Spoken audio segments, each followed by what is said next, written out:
एक दफा का जिक्र है, सरसब्ज पहाड़ियों से घिरी हुई एक छोटी सी बस्ती में दो बहन भाई रहते थे, राफी और आयशा। राफी, बड़ा भाई, अपनी चालाकी के लिए मशहूर था, मगर वो अक्सर अपनी चालाकी को शरारतों के लिए इस्तेमाल करता था। आयशा, इसकी छोटी बहन, नेक दिल थी, मगर राफी के शरारती कामों में वह आसानी से शामिल हो जाती थी। एक दिन दोपहर के वक्त जब वो अपने घर के बाग में खेल रहे थे, इन्हें एक पुराना धूल से भरा हुआ संदूक मिला। संदूक के अंदर उन्हें एक चमकदार लकड़ी की छुरी मिली जिस पर पुरस्कार नक्श और नुगार बने हुए थे। तजस्सुस से भरे हुए वो छुरी को अपनी दादी जहरा के पास ले गए। दादी जहरा की आंखें छुरी को देखकर पहचान से चमक उठी। मेरे प्यारे बच्चों, ये एक जादुई छुरी है, उन्होंने वजाहत की। ये ख्वाहिशात पूरी कर सकती है, मगर याद रखो, इसे अक्लमंदी और नेकी के साथ इस्तेमाल करना चाहिए। अगर उसे खुद गर्जी या बेवकूफ़ी से इस्तेमाल किया गया तो ये मुश्किलात पैदा कर सकती है। जो दादी जहरा की वार्निंग को नजरअंदाज करते हुए राफी ने फौरन एक बड़ी मिठाई के ढेर की ख्वाहिश की। अचानक कमरा मिठाइयों, चॉकलेट्स और केकस से भर गया।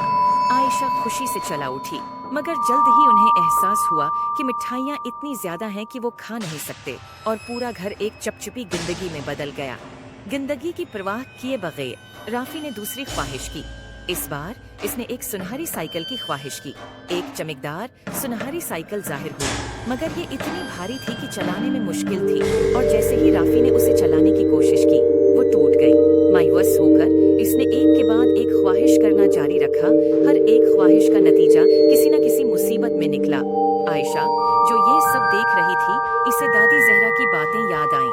इसने नरमी से राफी से छुरी ले ली और कहा, चलो इसे अक्लमंदी से इस्तेमाल करने की कोशिश करें। राफी, शायद हमें ऐसी चीज की ख्वाहिश करनी चाहिए जो दूसरों की मदद करे। राफी ने हचकचाते हुए इत्तेफाक किया।